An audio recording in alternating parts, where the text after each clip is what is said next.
Yo, what's the deal, Panther fans? It's your boy, the Professor, aka Tony Dunn. It's the C3 BeatCheck. That's right. Where we put our ear to the grounds and try to find out what's going on in the upcoming match. This week, we're hosting the New England Patriots, man. And there's not any love lost when it comes to this matchup, at least for a Panthers fan. I know that New England fans ain't probably like, oh, God, this long-hated rivalry with the damn Patriots. But, man, we're still pissed about that Super Bowl. Still like being asked on Monday night. Yeah. We love Cam. Anyway, I'm here with my co-host, Cody Lashney. Good show tonight. Yeah, man. Happy to be here for another edition of the C3 Beat Check, where we check the beat with Panthers reporters and opinion people from other football teams the Panthers are going to be playing. Tony Dunn, we already have a bunch of who's who in the chat room. Tin Tizzy, AB, Tim Estes, Trill One, AJ Lindsay, Robbie Switzer, Robbie Bud, Tony Dunn. It's another edition of the Beat Check. Ain't nothing to it but to do it, brother. Let's roll. We're here with Josh Fisher from the Charity Stripe podcast. Let's reading your bio a little bit and looking into some things. And lifelong Boston fan, but tell us about this Charity Stripe podcast and what goes down with that. You said you just got done with y'all's radio show. Yeah, we have a radio show on 1090 in SoCal. A lot of fun. What up, Tim Estes, C3? And we just, we've been going for a long time like you guys have. Probably almost 400 episodes. We interview a lot of cool people, not only in the athletic space, but also in the entertainment industry.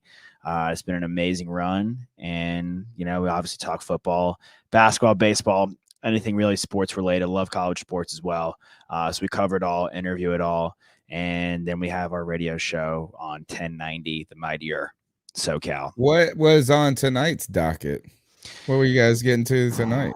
Well, we also do a Texas podcast with Quan Cosby called Horns Up. So we do a lot of college football. So we discuss the rankings, the breakdown of that, delved into the Braves World Series, what that means really for the rest of the MLB, kind of what was their blueprint of success and how to model that. And then we got into the NFL in the second segment, which it might be one of the craziest weeks of the NFL I've ever seen, with all the news and newsworthy, from Rodgers to Ridley to Odell to obviously Henry Ruggs, Derrick Henry. I mean, the who's who and the what's what. I've never seen anything like it, and the way it's unfolded. And honestly, it's been a pretty devastating day across the board. A lot of sports fans are feeling the hurt as far as the Henry Ruggs situation goes. So that's what was on the docket. We were breaking that all down, discussing that today, and you could hear it on Spotify, Apple, anywhere you get your podcast, or on 1090 radio. There's your plug. Hey, you said you're a Longhorn guy. Did you have to mention Pole Assassin a nauseating amount of times? We did a 5-minute skinny called Monkey Talk on our latest. Yeah, I mean, look, it was a mini. Yeah, we described it as a mini Harambe situation. Ooh, wow, well done. Yeah, thank you. I like that. There's levels to all of this. Yeah, I mean, if we want to spend the whole time talking about the Harambe situation, the documentary the people need is not a Tiger King 2. We need to Where Are They Now of this Harambe kid. Yeah. Right? Let's get it. I'm onto a lot of things over here, and that's one thing that I'm really going to put my money in. Take it out of Ethereum into the Harambe doc. Someone will watch it. I love it. I mean, hey, they make a documentary on everything now. Why not? Yeah. Why not? And that was a cultural story. Yeah. That gripped this country and I would say the world. Yeah. At least for a news cycle or 12. All right. So we're here to preview the New England Patriots coming to town 4-4. Also against the Carolina Panthers, who are waving that fofo. That's right. Kicked in the door against the Atlanta Falcons and barely won. But a win is a win. My man, a win is a win, baby. Each of these teams are trying to advance. Somebody's got to be above 500 as long as we don't tie. So as the Carolina Panthers are trying to get back on their feet, it seems like the New England Patriots are gaining or were gaining a little momentum. I would not call this the prettiest game by any means or the prettiest win for New England against the Chargers, but played a tough team and a win on the road. Got to be excited about that. Tell us about the status of the Patriots and coming into Week 9? I was there at the game. I'm based in Los Angeles, and I was there in Los Angeles at the game. Solid seats. First of all, SoFi Stadium is unbelievable. For those who haven't been yet, it looks incredible. Yeah, it was my second time there this season. I was there for Bucks Rams, and then we were there for Chargers Patriots. First of all, the Chargers, it's not a home game, which is unfortunate for their team. It's packed with Patriots fans. And then you have a situation where it's not a clean and pretty game, but for all intents and purposes, this is a Chargers offense with the ultimate gadget weapon in Austin Eckler, especially in the modern NFL. Like, what more do you want out of your running back than what Austin Eckler can do? He's great between the tackles, and he's an unbelievably good pass catching back. You have a great duo in Mike Williams and Keenan Allen. And obviously you have Justin Herbert, who many people had as a dark horse MVP, one of the top young budding quarterbacks in the NFL, and we shut them down. Without Gilmore, who we haven't had all season, and someone asked me about the Gilmore. I went on a Chargers podcast to discuss this. I'm sure we'll get into the Gilmore situation, who, by the way, was one of my favorite Patriots ever. That's the jersey I rocked to the game. I love Gilmore, but we haven't had him all season. We lose Jonathan Jones, and it's just a testament to Bill Belichick's system, which is next man up, and he proving once again he is one of the greatest minds ever, if not the greatest defensive mind in NFL history. Certainly.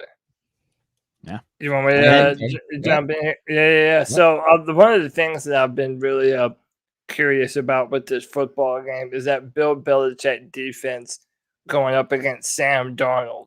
I mean, one of the most nightmarish moments of Sam Darnold's career came at the hands of Bill Belichick and made Sam Darnold see ghosts. Right now, the Panthers have seen two different versions of Sam Darnold. One that could throw for 300 yards behind a bad offensive line. And then in recent weeks, we've seen a guy kind of revert back to his, New York Jets style of play. He is probably not going to be playing. It's more than likely looking like PJ Walker is going to be the guy. Are you expecting the Patriots to continue to show, a very stout defensive performance? And what are you expecting from the Carolina Panthers on offense? It's unfortunate because I've always been a fan of Darnold. I liked him coming out of college. I had the highest of hopes for him. That Jets team was just not ready to have taken a quarterback. And honestly, I don't know if they were ready again with the Zach Wilson saga that's unfolded, because he wasn't ready either, and they threw him into the mix. And it's the beauty of Mac Jones, and I'll tie all this in, versus a guy like Sam Darnold, versus a guy like Zach Wilson. A guy like Mac Jones in college, and this is something that has been passed around the water cooler, and I've taken on as a take that I really appreciate. Didn't have to do too much because his weapons were there, and he was good at getting the ball out quickly and getting it into his weapons' hands, whether it be the running back or the receiver, and not making too many mistakes. Look, he is going to make mistakes. He's a rookie. He is going to stretch the field and test the field, but our offense calls for quick outs, getting the ball out and moving the chains and taking away time possession from the opposing team, which is a big reason we beat the Chargers, because we won the time possession battle. Guys like Wilson and Darnold, it's tough to beat it out of them because in college, the whole team rides on them. Do or die plays, or they have to do a lot. And sometimes that bleeds out of them, like we've seen with Darnold's tale of two tapes here, because sometimes he plays with in the offense. When he has Christian McCaffrey, he gets the ball to him quickly, gets the ball to DJ Anderson. Don't know why you guys paid Robbie Anderson that boatload of money, but you did. And maybe once a game, and I drank that Kool-Aid in fantasy, you get the ball to him too. I actually like Terrace Marshall a lot. But the ball moves better when you're getting the ball out quickly and getting to the receivers. When you're trying to shoot too much and dance in the pocket, you're going to end up making mistakes. We've seen even guys who have been able to do it for the longest of times, it catches up with you, like we're seeing with Patrick Mahomes right now. Trying to do too much and force the ball rather than play within yourself and within the system. So honestly, whether it's Sam Darnold's, PJ Walker, no matter, it's a bad time. It's always the bad time of year to face the Patriots defense, because now things are kicking into high gear. Guys are getting acclimated to the system who are newer to the system.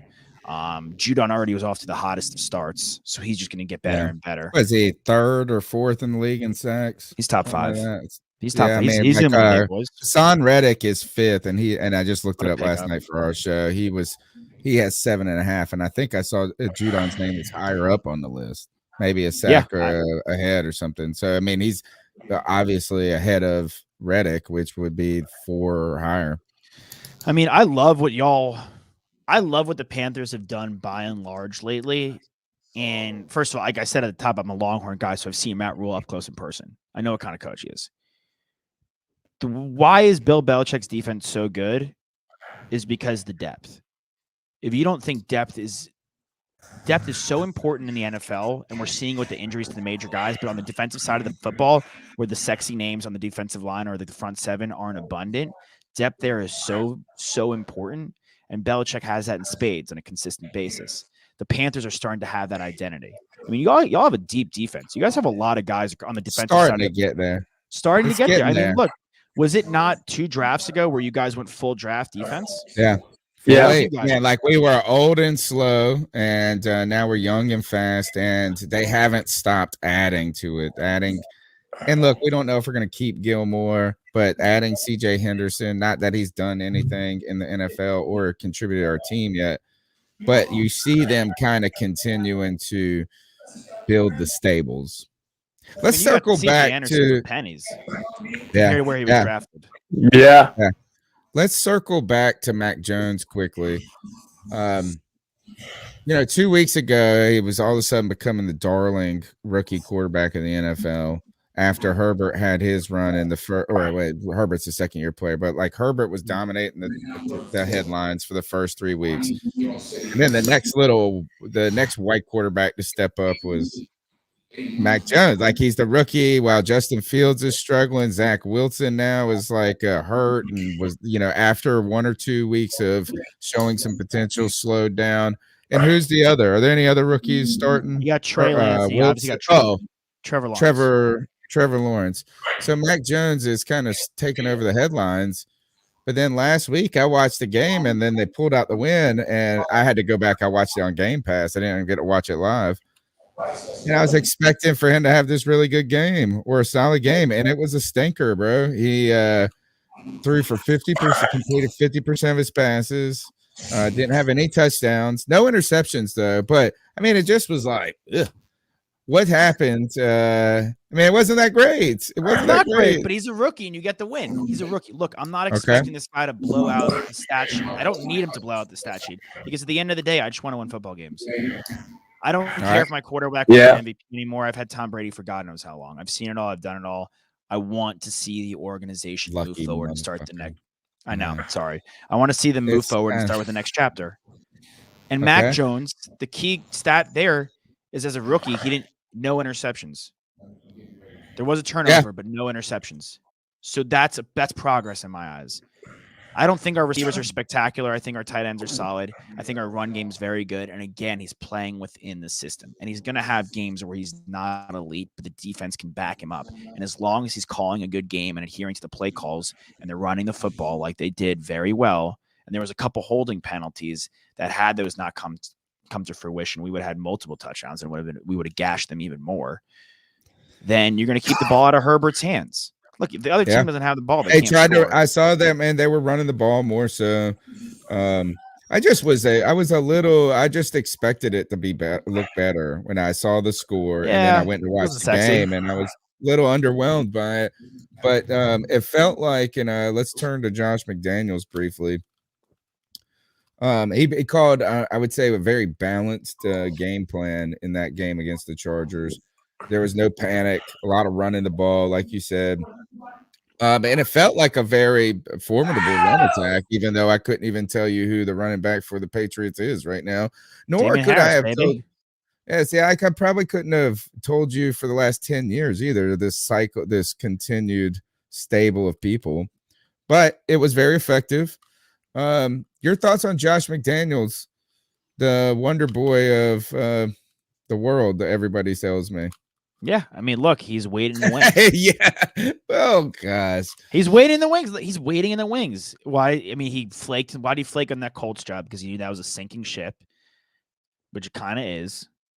And now he's waiting in the wings because once Bill's done, I mean, Bill will be coaching, honestly, from the He's grave. going to die on the field, dude. Which is he's going to make wants. Paterno look like a baby. Yeah, I mean, he's going to want to die throwing the challenge flag. That's how he wants to go. I think so. McDaniels is waiting in the wings. And honestly, if you go, not to like segue too far off, but if you go to the Chiefs, Bieniemy should be doing the same thing. Andy Reid's not going to be there forever. Patrick Mahomes is going to be there a long time. And if you're Eric Bieniemy, you'd be like, you know what? Why would I go to the Texans? Complete dumpster fire when I could just stay and wait for the Chiefs. That's what I would be doing. I like McDaniels' mindset. It's not a bad gig at all. I got to imagine McDaniels in the same spot. Do I go start afresh somewhere else, or I have my quarterback in Mac Jones? He's grasped the offense. He's not making too many mistakes as a rookie. The defense is good. I'll continue to build the defense.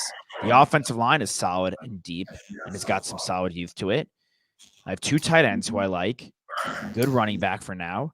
I'll just add a wide receiver or 2. I'll get one of the Ohio State wide receivers or that USC wide receiver in case we make a run in the playoffs, which I doubt we will. Get a hill drop. Or the Arkansas. I'll get a receiver in the first round. And if I don't want that and I want to get a lineman, I'll get one in the second because guess what? You can find a good wide receiver. Y'all picked a good receiver. That's very true. I mean, N'Keal Harris is giving me nice. His name was Randy Moss, and you traded for him. Yeah, third round pick, man. Yeah. Yeah, I wanted to ask you about that, and just because I don't really get an opportunity to speak to Patriots fans that often, I want to speak to, a little bit about Bill Belichick, the GM, the guy who's signing free agents and making draft picks. I just want to get your opinion on that. And there's a popular belief that you really should have a head coach and a GM. That way, there's a little bit of separation between those powers, that they work together. But the guy, divvying out the snaps isn't also the guy saying that, we pay you for a certain amount of snaps. What do Patriots fans think about Bill Belichick, the GM? And do you like the current configuration your organization has with him? Love it. How can I be upset? I literally would be foolish to be upset. We've won so many times. It's unfathomable how many times we've won. And it's not like you live in California because you're just happy. If we were really you're like the happiest. I'm a Northeast guy at start. But I'm realistic. Like the thing is this, it's not basketball. Michael Jordan going on that run in basketball is more fathomable because there's 5 guys on the court. Your hand is in the pot a lot more times. If Michael Jordan wants to have the ball the entire game, by and large, he really can. I mean, who was their point guard on the runs? It wasn't anybody at Mac. I mean, the Armstrong's good. He's not, Michael Jordan's the guy. And he affects the game infinitely more. I mean, Brady, for all intents and purposes, obviously Brady's the best. But he's only on one side of the football. He's not on special teams. He's not on the defense. So Bill Belichick's configuration, I mean, look, you guys just got Gilmore. I saw someone in the chat like Gilmore's going to stop that. Maybe he will. But who was the one that paid Gilmore where he comes and wins Defensive Player of the Year? Judon. He goes out. Hunter Henry, who's been good. He goes. Uche. Bill Belichick's a cold killer, man, but he ain't a good drafter, though. Everyone always not good at that. Sony Michel, we all knew that. Yeah, you're gonna miss. I mean, you're gonna miss. You're gonna miss. When was the last offensive player he drafted that was good? Last offensive player he drafted that was good. I mean, we could just kind of go down the list. I mean, first of all, Damian Harris is our running back, and he's a good running back. He's a 3rd-round pick on our team. He drafted Onwenu, who is a starting offensive line for us, and he's been fantastic. Shaq Mason's a pick by us. Dave Andrews a pick by us. Okay. He goes and gets Jacoby Myers, who is a solid number 2 receiver he's an undrafted guy. Gronkowski, a pick by us. Hernandez, say what you will about him off the field. A long time ago. Yeah. The guy spent $100 million. Kerr was a point guard at one point. They had 2 runs. And then, yes, he spent $100 million in 2 days, and it was sick. We all wish. Where do you think? All right. So, in the lore of Bill Belichick, the unfathomable, where is the weakness at? Where's the weakness? Is there weakness in the armor of Bill Belichick? Because it's certainly not his personality, bro. Like, he's got the best. Like, I like this dude. Yeah. And I want to ask you, what's your favorite Bill Belichick moment? I mean, all the press my favorite Bill Belichick moment is when the resurfaces every year for Halloween, when Randy Moss gets him to go to a Halloween party and he goes and he's roller skating in the pirate suit. It's amazing. And it proves to everybody that he's more of a locker room guy than people give him credit for. Just because he's callous to the media, it's not how it is in the locker room. Obviously, guys want to go win, but it's not like people don't want to play for him. He brings success. He backs it up. He does his job. And how often are we in a workplace where the people are like, oh, that guy's the man, but we can only go so far because he doesn't do his job. I hear you. My favorite Bill Belichick moment is 100%. I saw him give this press conference. This is pre-COVID. And it's a small thing. It wasn't even like a big deal. It was so you know how the reporters used to come up pre-COVID and put their little recorder device on the podium or the table. And there's like 40 of them up there because it's kind of big, and Bill comes up to the podium, and the first thing, it was like he might as well just been like open a bottle of water basically. And he just takes these recorders and pushes them back away from him, like a good arm's length. And you just hear like 12 of them just cascading off the back of the like he's just like, I don't want these in my space. And they're like, oh fuck. Oh, it was wonderful. I love Bill. His personality. He is actually like his commercials, these Subway like he is endearing. He is like he's not a bad guy. He's not. Not at all. Not at all. Don't believe that. All right, tell us about the health of this team. How are you guys looking going into week 9? I mean, you can't really complain, honestly. I mean, as much as other teams will. I mean, do we have our best defensive player? Absolutely. Our quarterback's chilling. Our running back room is chilling, which is great. Our tight ends are going to suit up. Our receivers are good to go. The offensive line's pretty intact. I mean, outside of Jonathan Jones, was a major injury, a couple weeks ago. I'm feeling pretty good. The depth is there. I mean, everyone's full health. We're halfway through the season. These guys are banged up to God knows what. But this week, it could be a lot. It could be the Titans. Their whole team identity is crushed.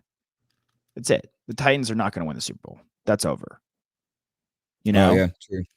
Like you guys, their heart and soul. I mean, their engine has been Derrick Henry from the beginning. Shout out to Nick Montiero for the $4.99 love bomb in the chat, but also who lives in New England, is driving. He's a Panthers fan, and him and Josh from Mass and there's a group of people coming down, making the trip to see this game.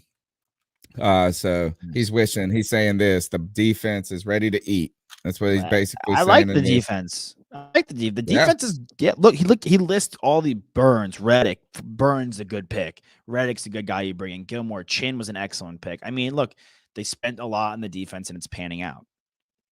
I mean, y'all are that is our identity at the moment. And as you guys are searching for your identity, it still continues to gravitate back to that immovable object of Bill Belichick and that defense.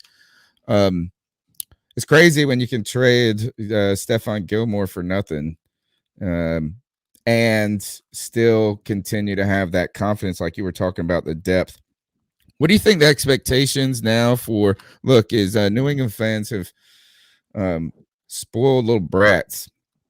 Good God, if you listen to New England radio, and look, we'll ask you about Cam in 1 second, but what are the expectations for this team with a fan base that has had – the highest of expectations, because every year they were winning Super Bowl, or they made the playoffs for whatever crazy amount of years, all these Super Bowl rings with Tom Brady. Cam Newton even last year came in and there were very high expectations on a team that had very little talent with the most COVID opt-outs too. What are those expectations this year as the Dolphins have struggled like crazy? The Jets continue to struggle like crazy. Are you guys, what are you thinking about the playoffs now, and what is the measure of success from Boston fans? Look, you expect to win every game. That being said, you have to be realistic about where you are. We are not better than the Buffalo Bills. And I'm not going to sit here and shove that down your throats because it's just not true. Yeah, the best team in the NFL, arguably. Buffalo Bills, I would push back on that and say there's about 4 or 5 teams in the NFC that I would take over them. Because to me, the NFC is just head and shoulders better. But it's a situation with the Buffalo Bills where they're the best team. Like they could be the best team in the AFC, especially the way the Chiefs are struggling and Derrick Henry's injury. And I don't think Baltimore is there with them. Now, we're better than the Dolphins. The Dolphins are a dumpster fire. They're awful. They're letting everything leak out of the locker room too, which is, borderline unsalvageable at points. The Jets are closer than people think, but they're not there yet. And it's, we stayed ahead of the curve. He wasn't afraid to. Did someone just say, I hope Matt Rule DDTs Bill Belichick with that WWE? Yeah. Thank you for the WWE. That's off grid. He always goes crazy with WWE. Let's do a whole. I would have done a whole WWE show. I didn't know what that was our MO here, guys. Super kick, people's elbow, swanton bomb off the top rope. Off the grid, I could hang. I mean, here the thing is once again, Belichick spends the money in the right way. He drafts well in rounds 2 through 4. It's a 53-man roster. You're not going to fill it with first-round picks. You have to succeed in rounds 2 through 4, 2 through 5, and that guy does that in spades, man. Who's the last great offensive player he's picked? He's picked Hall of Famers. Gronkowski's arguably the greatest tight end of all time. He got him in round 2.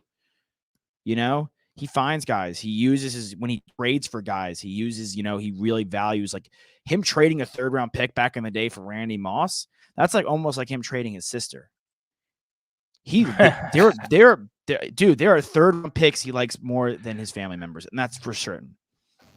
It's funny because I believe you. Bill Belichick, it just seems like the kind of person that would be true for. I mean, I don't know. He's got that wild ass looking son on the sidelines coaching special. Who would do the same thing? Yeah, that guy. He belongs in the WWE. What about your thoughts on Cam Newton as we kind of close this segment out? Is good, and then we'll get to just predictions of the game or what you expect to happen. Cam Newton, in a very dear and near to the hearts of Carolina Panthers fans, particularly this guy that's speaking right into this microphone right now. Kind of that love that Brady, how Brady means so much to the identity of Patriots. That's like Cam means that to a lot of Panther fans, at least for the last decade. He brought us to relevance. Just overall, we love him. Goes to New England. We're rooting for him. As I said, this is the only time I'm ever going to cheer for the Patriots. This is because I'm cheering for Cam a little bit. Didn't really work. It didn't work out. And quickly is over. And now Cam is not in the NFL while like other guys are. So your thoughts on Cam Newton and in lieu of the vaccination stuff that's going on with Aaron Rodgers too? Look, we'll start with Cam as a player. First of all, we're talking about an MVP, one of the greatest college players we'll ever see, period. We're talking outside of Joe Burrow's season. He's probably got the 2nd best season in college football history. Maybe first. You can make that argument. Did what everyone thought Jimmy Clausen was going to do for you guys. Saves the franchise. Look at the guys drafted at Cam Newton. It's like Von Miller, AJ Green, Julio, like Hall of Famers. It's the best draft. It might be the best draft in history, to be honest. The 11 draft is absurd, and Cam Newton can justify being picked ahead of all of them. And then it's a situation with Cam Newton where his game style was just unsustainable for the NFL for the long run to do what Rodgers and Brady are doing. You cannot bang like that where your main MO as the quarterback at the end of the day is still to throw the ball, lowering your shoulder. I don't care how big and fast you are, lowering your shoulder like that time in and time out, it's going to be a lot of wear and tear on the body. And that's what happened. That's what ends his tenure in Carolina, the injuries. He goes to New England. Obviously, the COVID thing doesn't help, not fully healthy at times, and he's not grasping the playbook. And then he comes back in the 2nd season, and he's not vaccinated. I'm not going to tell anybody how to live their life. People want to do it for certain reasons and don't want to do it. I had COVID, and all I can say at the bare minimum, I got vaccinated because I had COVID, and it was terrible. I haven't been able to smell for a year. Straight up. My nose does not work. I don't believe in it. You don't want to get vaccinated. That's on you. It's a personal decision. When it becomes an unpersonal decision is when you enter a professional locker room like Rodgers has, and he's the leader of the locker room, And if he has COVID and there's a COVID outbreak in the Packers organization, not everybody is making $20 million like Aaron Rodgers is. There are guys that need the paycheck that may not be on the team next week and be on the practice squad, that if they get hurt, their career is over. What about man 53 and 52? And when you're the leader of the team and you're unvaccinated and you're the quarterback and you're supposed to be, the role model there, then you're putting other guys' livelihoods and lives in jeopardy. And that's at the point where I think Aaron Rodgers is irresponsible. There's a certain point people are in certain fields where their choice is diminished, I'll say. Not you don't have a choice, but their choice is diminished because other people's lives are affected. And you have to take into account for other people's lives. And we saw an example with Henry Ruggs where he was completely callous for a moment to other people's lives. I'm not saying that's who he is as a person across the board, but there was a 15-minute period where he cared about nobody, and all he cared about was how much fun can Henry Ruggs have in this moment. And that cost his life, arguably, and definitely the life of another person, which everyone's thoughts and prayers in the NFL community, coverage, players, everything goes out to that family. And as far as vaccination goes, at the end of the day, it's your job, and your job can determine. If you go into a Gap, the manager of the Gap tells the employees whether they'll wear a mask or not. It's the same thing, kind of. I've been to KFC's. Why do you think Cam? Do you think Cam? Now, what you said is, and I'm not going to dispute this, is like the unsustainable model of, but you also compared them to Rodgers and Brady. Brady being like kind of the anomaly of age, sure, and the longevity. But Cam is 31. And let's not talk about Cam in 5-6 years. Let's talk about Cam Newton right now. Why do you think he's not on a team? Because he is vaccinated now. And why? I mean,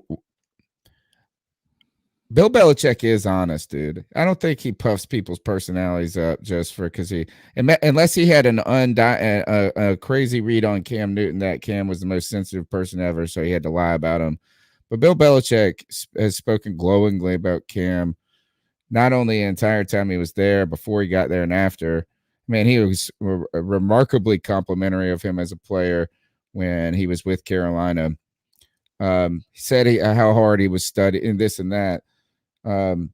It doesn't seem to me like Cam cannot play another down in the NFL. It's just strange to me. Right.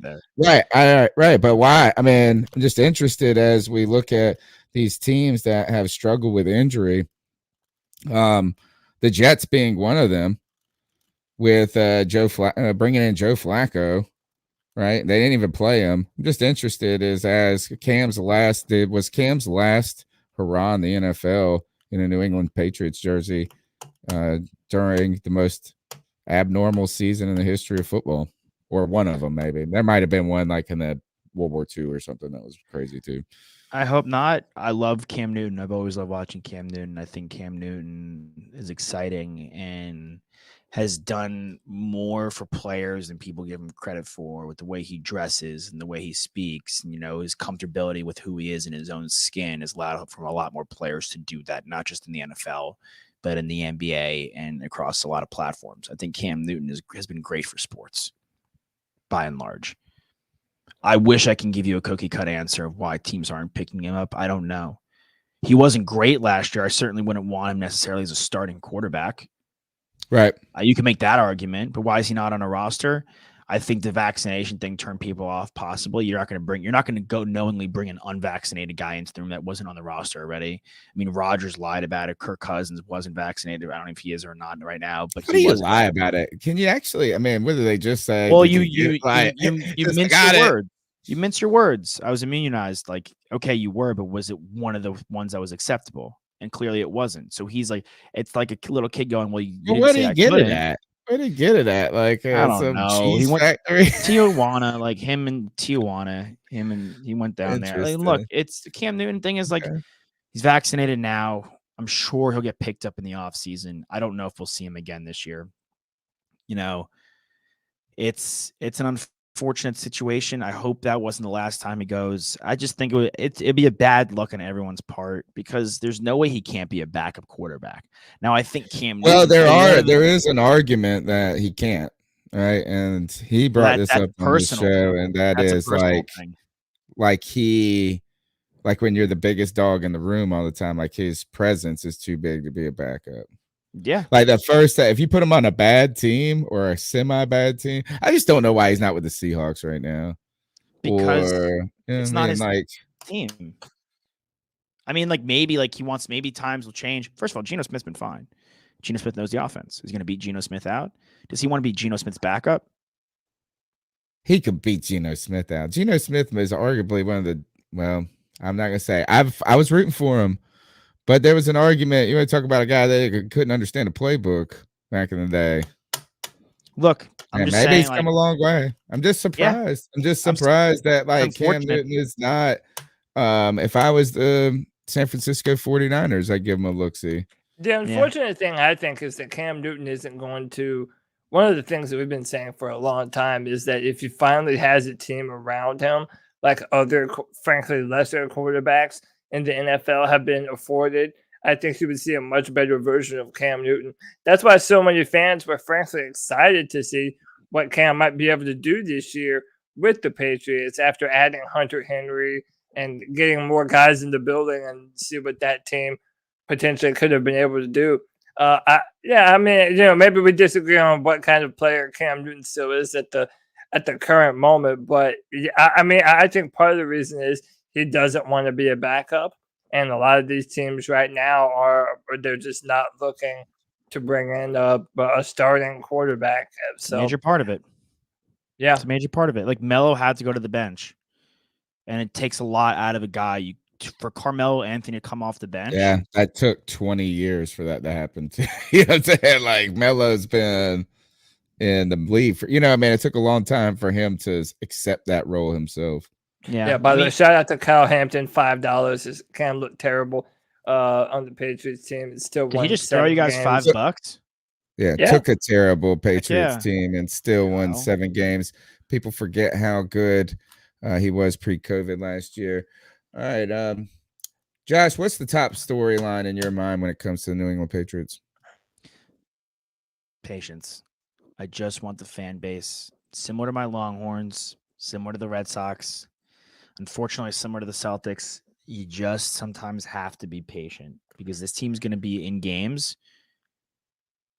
I think that we have to be patient and temper expectations that we're not going to the Super Bowl tomorrow. That's the big storyline for me because I'm happy. I'm content with where we are. I'm content for the future. Y'all off the grid killing me here. But yeah, I think that the big storyline is patience across the board. That's what I would say. Do you think real quick, do you think that this team could potentially secure a wild card spot? You already said the Bills. 7 teams. Yeah, there's 7 teams going to the playoffs. We could totally get a wild. The AFC is weak compared to the NFC. The NFC, there's a lot of juggernauts. Rams, Bucks, Cowboys, Packers. I mean, Packers talk about like weapons. They didn't have Devontae Adams last week, no problem. Lazard doesn't matter. Rodgers could have. What were those teams? What were those teams you were going to say you put ahead of Buffalo, or you were in contention with Buffalo? You said in the NFC because you were just naming them off. Bucks, Rams, Cowboys. First of all 3 of those offenses at full health are better than the Buffalo Bills offense. I don't know, but I can't speak to defense. But offense, the Bucks, the Rams, and the Cowboys at full tilt. No doubt in my mind, their offenses are better. Give me Aaron Rodgers. Give me Aaron Rodgers over Josh Allen. As it stands right now.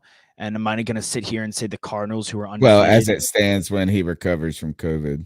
Yeah. And the Cardinals, who were undefeated up until last week. The Cardinals are good. Like, if you don't think the Cardinals are good, I do. I had them. I was because we're always debating stuff, and it's just easy to say the same teams over and over. But I was on that Cardinals best team in the NFL bandwagon in week 4. Week 5. They should have beat Green Bay. They had, and you know what? If Rasul Douglas doesn't actually catch it, that was that he caught the interception. If he drops that, they got more chances still. Yeah, to win that game right there. They outplayed Green Bay. I think They were there. If AJ Green turns around, he catches a touchdown. Yeah.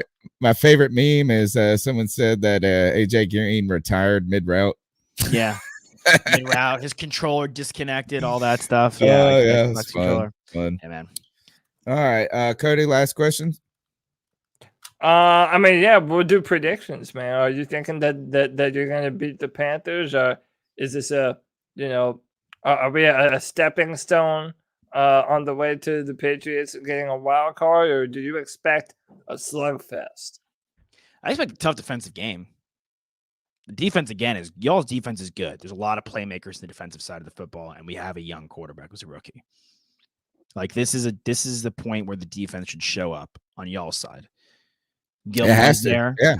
Yeah. If PJ Walker is playing, I can't imagine. I would like to think we'd capitalize on that, but that again, Mike White, Semien, Cooper Rush, guys who you don't have a lot of film on, step up sometimes because they're tougher to game plan at points. And PJ Walker is still an NFL quarterback. Backup, albeit, but an NFL quarterback. I would like to think that we go in and beat this one and get this W. I would like to think 2 road wins. It'd be a nice little. A lot to ask. I believe you guys are the home dogs, and for any bettors out there, picking the home dog is always nice. But I think this is a game that we should win if we want to be a wild card team. If we don't win this game against you guys, we're not there yet. That's what I said about the Chargers last week. If the Chargers want to be Super Bowl contenders, we are a team that we come in, you beat them. And they're not. Yeah. All right. Like at the end of any good interview. Yeah. Do you have any questions for us? How long you been growing your hair? Since COVID started. I mean, and it's wild. Like, it's crazy. I usually wear it up. It's wild, but yeah, that's a COVID thing, man. I've never had long hair before in my life. No way. I don't think Tony gives me enough credit, man. I told him he needs to grow his hair out. I've been doing it since I was in college. But my shit is crazy thick too, though. Like, you both y'all have good heads of hair. I mean, look, mine's a little messy. I've been wearing a hat all day, but I got long blonde hair too. I've been a hat. Yeah, nice. Yeah, COVID has changed the styles. Good hair on this podcast. That's man. Not sponsored by Rogaine. No, not at all.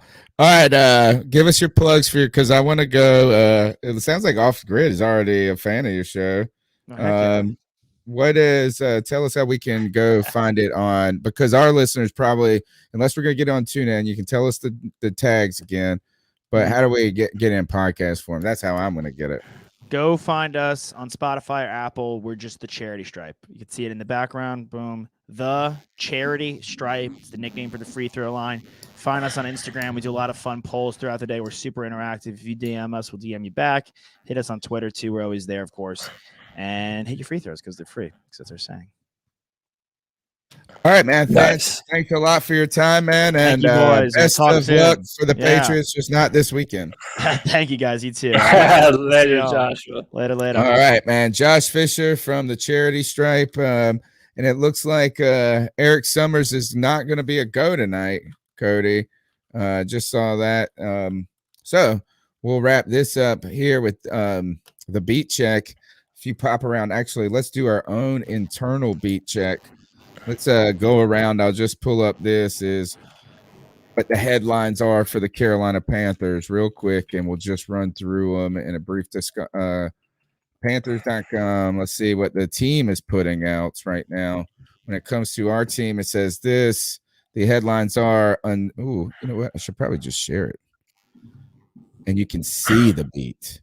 You can hear and feel the beat and see the beat with me. Stories for the Carolina Panthers right now. Uncertainty in the backfield. Obviously, when they say uncertainty in the backfield, they're talking about Christian McCaffrey. Will he play or not? We debated this. The Debate My Take will be going live at 10 tonight. It was supposed to come out at 7:30, but I'm an idiot in the way I scheduled it. I accidentally scheduled it for tomorrow. Now I got to redo it. I had to delete it, put it back. It's been a mess. Anyway, uncertainty in the backfield. We debated this about whether or not Christian McCaffrey would play or should play. Will he play? As I'm going to ask you this.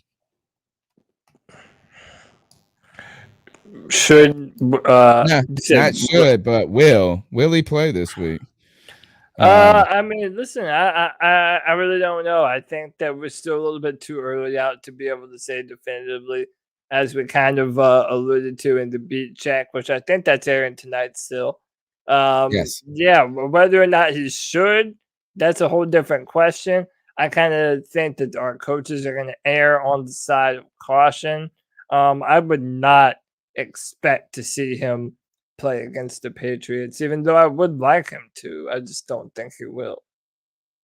All right. I'm hoping he will. It's about time he did. Let me see if I can get into this thing. The Athletic. Speaking of the Athletic, we were talking about this before. Let's see what they're talking about with the Panthers real quick. Come on. I just logged in, you Oh, I fool. know at some point, I forget who it was earlier in the chat, was wanting us to react to what Trey Boston was saying about Cam Newton. And in his relationship to other quarterbacks starting in the NFL right now, and Cam Newton's still not. We can show that at some point too. Yeah, go ahead. This is what's on the beat at the Athletic. As you can see, the Patriots, they're talking about the Panthers spread, the Patriots-Panthers spread. Our guest mentioned that the Panthers are 3.5-point home dogs here. Also, you can go back and read Joe Person's Panthers found a winning formula against the Falcons, which is running the ball. But when you talk about that spread, Cody, we asked Josh Fisher what he thought would happen. He wants a win. Thinks that it would be a prove-it win for them to get, for trying to make the wild card. If they're not going to be able to win this game, they won't be a wild card team. What do you think is going to happen in this game? 3.5 point spread in that contest. Yeah, I think that the Panthers are going to be aggressive. I think they're going to be aggressive running the football, and I'm hoping that we're going to try and put some pressure on Matt Jones. I mean, he is still a rookie quarterback. I don't care what anyone says about Bill Belichick having him be prepared. I think Matt Jones is still prone to make a lot of mistakes. His completion percentage wasn't very good. And frankly, Justin Herbert and that Chargers offense, they left a lot of plays on the field against the Patriots. So I'm expecting to see a tough performance. I want them to respect us early. I want us to come out, start hot, run the football, and hopefully mount some kind of consistent attack that gets the Patriots to respect us. Who wins? You know what? I'm going to pick the Panthers. I told them I said I would not pick the Panthers again until they earned a little bit of my trust. Tony, I feel like they did that. Our offensive line played a little bit better. I think they're deserving of it. I don't mind saying Panthers should be able to win this. Even I'm with picking, TJ, I'm picking the Panthers because I don't buy this McDaniels Kool-Aid just yet. Not just yet. That's been being fed and drank by everybody for so long. Now, this is going to be critical for the Panthers not falling behind, because getting we need our defense. We need our defense to beat their offense, right? And if our defense doesn't beat their offense, I don't think our offense can beat their defense. If that makes any sense. I mean, it's a kind of weird way of looking at it, but we got to play from ahead. We got to get in a situation where we can then put them in passing situations, right? And maybe it's not just playing ahead, but getting them behind the chains, limiting their running attack, right? And it wouldn't hurt for us to score first. That's what I think that's going to help. But I think if the Panthers can do that on their home turf with the defense coming back to life, I'm ready to make Mac Jones' life live in hell. That's what I want. Yeah, man. Give one for the Tony. Be aggressive. Yeah, but punch them in the mouth. You have to make them respect us, and I hope that's what we do.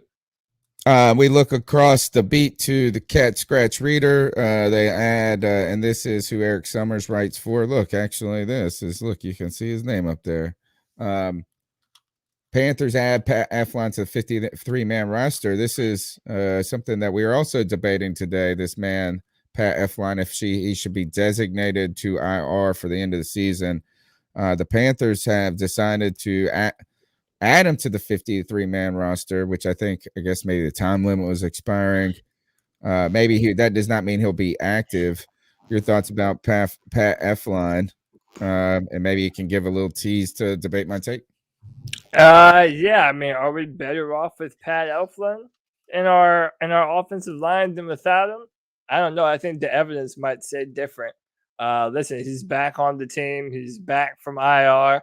It's clear that the coaches value his veteran presence and his apparent knowledge of the playbook. Apparently, they love his aggressive style.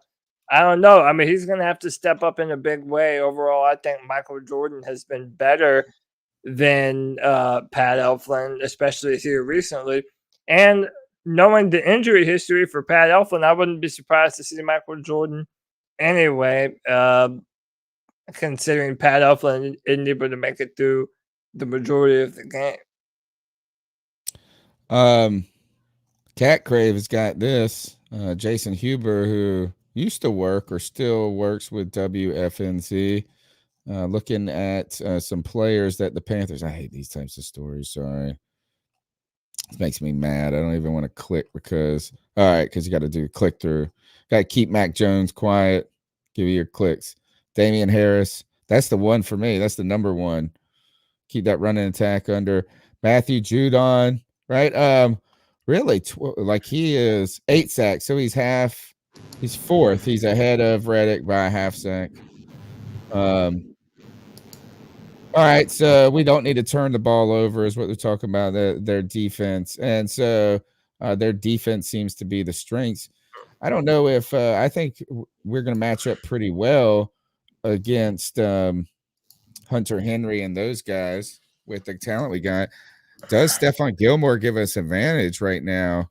You want to tell us somebody that can give us some insight into this Patriots organization, and Josh McDaniels, got to know him better, just as good as anybody. Yeah, absolutely. And listen, Tony, we said this earlier after we lost J.C. Horn, that we really felt his absence more than we thought that he would due to our ability to be able to play man coverage. I think that allows our entire defense to play faster. I think there was a concerted effort in the off season when you look at who the Panthers drafted and who we brought in free agency, that we want to play much more man coverage than we ever have before. That's who the Panthers' defensive identity is. That's who we want to be. So I think the fact that you have Stephon Gilmore, one of the best cornerbacks in the NFL, the past 6 or 7 years, it's been incredible to see him play.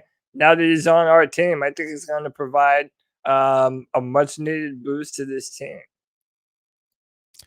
Obviously, there's a Mac Jones / Patriots fan in Go Get a Chanetta.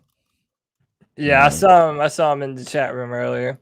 I'm just gonna say this. He said, if you want to base it off of one game, I'm not basing it off of one game because he said Mac has got a 70% completion rate. I don't know if that number is still there after last week. That would be interesting because that means before last week it must have been 85 because he threw 50. He was 18 for 36 last week. He passed the ball a good amount of times too. So no, I'm not going to base it on one game, but also let's not act like we got a mega amount of. I mean, it's only 8 weeks into the season, so that's 1/7 of the actual data. Yeah, putting it out there. It's not like it's like one game in 20 years. So look, as Mac Jones is a rookie, we need to put him in some uncomfortable situations. That's what we need to do, and we do that by getting them behind the sticks. Not allowing them to get in third and shorts, getting them in clear passing situations where then these passing situations also need time to develop, right? I mean, is a 3rd and 2 is a run pass option situation and quick passes get you the first down. 3rd and 8 is what we need. Let's have Hassan Reddick pass this Judon cat and become 4th in the league in sacks. Let's see Brian Burns get home, right?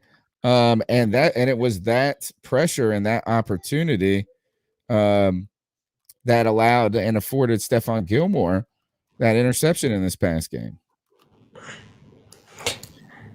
I think the Patriots offensive line, from what I saw, played very well against the Chargers, though.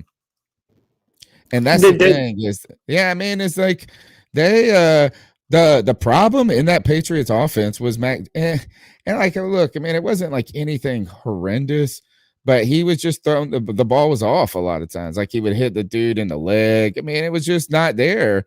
There was a lot of completions he left on the field. Right. Let me just say that. Yeah. And so, but it was not like he was just getting swamped with pressure against what we think is a very reputable Chargers defense. At least that's what I've been told with Bosa. I haven't watched him as closely as I want to. I definitely don't think they're underprepared. Brandon Staley is, to me, the smartest person in the world. He's awesome. I love him. Awesome. Love him. Yeah, he's fantastic. I would, you know what? I want him to come on Debate My Take. Oh, why? Just to lose? For us to lose? Oh, no, just to listen. Yeah. Like it would just be like, would be wonderful. All right. Looking across the league, anything else on the beat? This, let's talk about this Trey Boston tweet. And do we talk about the rug situation or anything like that? Unless you have something to add on. I feel like the sentiment that I've seen has been pretty unanimous. This guy, it's sad that he ruined his whole life, but he is the key word there. He ruined his whole life. He was a first-round draft pick. We should also just say he killed somebody. Like, instead of even the very first thing going to is about his life, his career, his thing is that someone doesn't exist anymore. He's going 157 miles an hour, I read. Yeah, and then apparently they say that where he was at in Vegas, like, people are like, it's crazy to even consider that you could even be going 156 at that point in the freeway.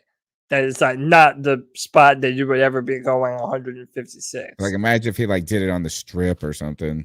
Just like, anyway, I saw somebody tweet this out earlier, and it was like, have you ever really been over 100 miles in a car? Like, do you know how fast that, like, and it's not just like, oh, it's 50 miles more. It's like kind of exponentially grows, after you get past 100, like all of a sudden things get like the way the road is and stuff. I've been in a car one time over 100, and it was a Corvette, and my boy, we took it out when we were in high school, and we were on a country road, and we had to stop slowing down for that stop sign like 15 minutes early, it felt like. I was like, that stop sign was way up there and hitting the brake.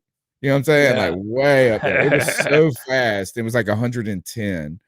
It was so fast. I can't even imagine what that would be like. That's an incredible amount of speed. You know what? It's remarkable that he didn't die too. Yeah, and apparently his fiance or baby mama was in the car with him. Oh wow! I see. I'm not even interested in following that closely. Yeah, listen, it's terrible. He ruined his entire life, but he ruined. Literally, a woman is not here anymore because he made a terrible decision. And now, instead of his career being about his football prowess and his top end speed, it's just going to be how he killed a person. And how he is going to be in jail for the rest of his life. Or maybe not the rest of his life, but I heard that it was about 20 years in prison that he could potentially be looking at. Yeah. It's a manslaughter, vehicular manslaughter. All right. Tell us about this Trey Boston tweet. Someone wanted us to comment about it, and it was just pertaining to Cam Newton.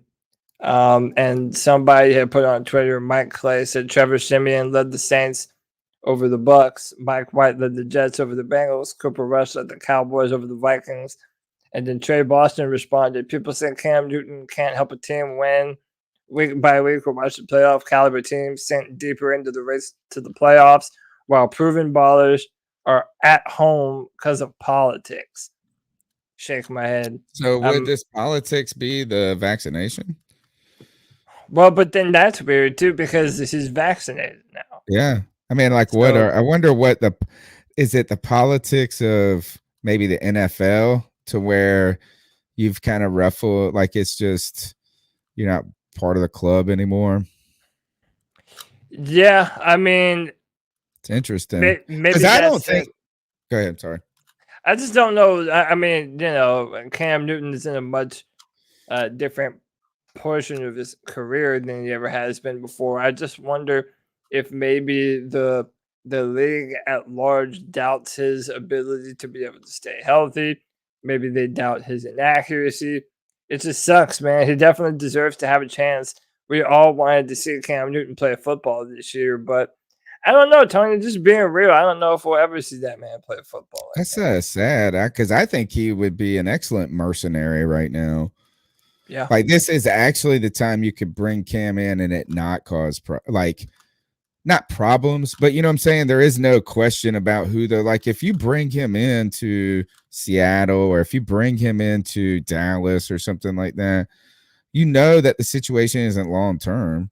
You're just trying not to fumble and stumble away from your playoff run in hopes that your quarterback gets back. Even the Saints, I could say, I mean, what is this? I mean, actually, you sign him for the rest of the year, and guess what? If you don't like it at the end of the year, you don't have to re-sign him. There's no harm, no love lost there. So that is strange to me. Like why it is, is it stubborn? Is it? I mean, it can't be if he can't be being blackballed. I mean, that would be weird too. Look, the Panthers had to call up a 44-year-old or whatever he was. This was like in the mid 2000s. We had to get Vinny Testaverde. Vinny Testaverde was sitting on his couch eating potato chips when they got the phone call. And then he was starting the next week. I just don't understand. It just seems strange to me. You get a quarterback running back that could run you to 2 wins or keep you in it. So very bizarre. It's bizarre to this is at this point, Colin Kaepernick's been out of the league long enough to where you're just saying it's an afterthought. Right. But Cam was just playing. Yeah. I mean, last year he was playing in the preseason. He was playing pretty damn well too. Yeah, crazy, man. We might not do it. It sucks. It's just bizarre. Is it not a little bizarre? Yeah, but that's what I'm saying. I have no idea what it could even be about at this point in time. I think maybe he just also could have been too late with the whole vaccination shit. Dude, sure. I don't know, man. I just it's crazy. It's just a strange thing. I just don't think we're gonna see him again, and I hate that. But I kind of feel like he might be starting to pivot towards whatever comes after football.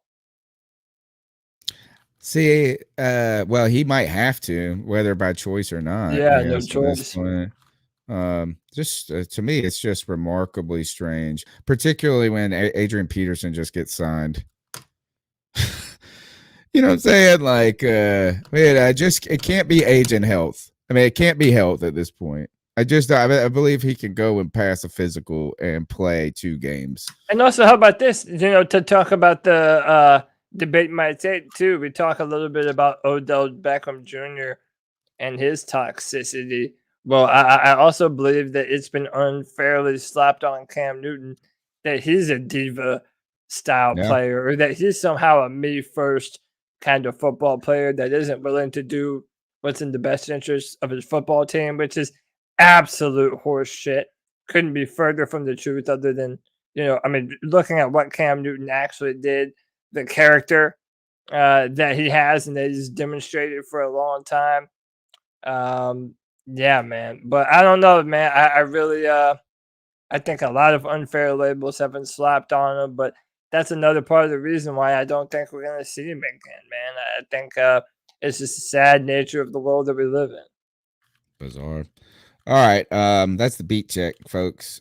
Check the beat with us on Wednesday nights. We'll hook back up with Erik Sommer in the future, I hope. On top of that, thanks to Josh Fisher. Check him out, the Charity Strike podcast, their radio joints. And check us out tonight at 10. Debate My Take will be airing on all the major platforms, YouTube, Facebook, Twitter, all of that jazz. We'll hear on Friday nights with the Friday free-for-all, Cody Lashney's baby. Yeah, Friday free-for-all. Hey, listen, that's for anybody who wants to join. Any of the Patriots fans in the chat, anyone that wants to come in, I will post the link of the StreamYard in the description of the video. Friday free-for-alls, 7 p.m. every Friday. Come and talk about the Carolina Panthers and the next matchup in front of us, man. It's a good time. The cult of Friday free-for-all continues to grow. So come be a part of it. We'll be here after the game with the C3 post-game show. Go ahead and subscribe to the podcast while you're here. Hit us with a thumbs up. Leave a comment in the comment section. Tell a friend about the show. And go check out Debate My Take at 10 o'clock. Make sure you add that to your YouTube queue. And I want y'all in the comments telling us who you think the greatest TV villain is. That's our final Debate My Take topic at the end. We always end the show with a non-football debate topic. We appreciate y'all's support in the chat, especially a big shout out to Nick Montiero as well as Josh from Mass. These cats are making the trip. Coming down south, they're snowbirding it for the weekend to come root on their Panthers, and I hope that the Carolina Panthers give them a win and reward them for their money, effort, and time and fandom. Yes, sir. That's it. Let's get out of here. Keep pounding.